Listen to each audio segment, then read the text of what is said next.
Hi friends जय जगन्नाथ आउ गोटे नुआ ब्लॉग को आपको स्वागत करुच्ची। तो दुलदुली आम आज दिन बेला जाइलु बहुत सारा जिनस पड़ता जोड़ा मिस कर से गुड़ा भी आम देखिलु। माटी बहुत सुंदर गिना ग्लास सब होता ये सूतार कम होता सब फोटो फ्रेम देखी पारे। ये गोटे रथ भाई देखु पूरा सूतार ही कम होती गोटे गछ नेली तापर आम पलैलु ब्रह्मपुर आचार पाखक।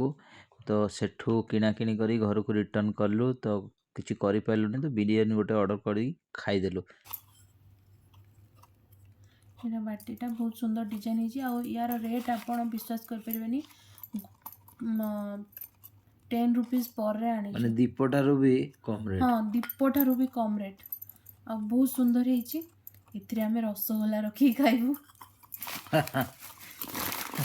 फूड आइटम यहाँ बहुत जन जानी बहुत जन जानी भी नथिबे। पाड़ुआ पाड़ुर आसे आपण तार माने तरकारी और भजा भी बन खाते चूना वाला देख चूना नाई नाई एटा पाड़ुआ एटू में आनीचु रिठा करती मैं खोलुनी आईटा सिकाकाई। तो समस्त जानी झील पिला गला माने निश्चित भाव ये जिनसटा निश्चित भाव आसब।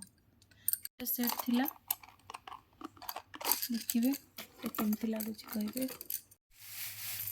मेला जाइए माने ये जिनसटा तो निश्चित भाव आसब। ब्रह्मपुर आचार ब्रह्मपुर आचार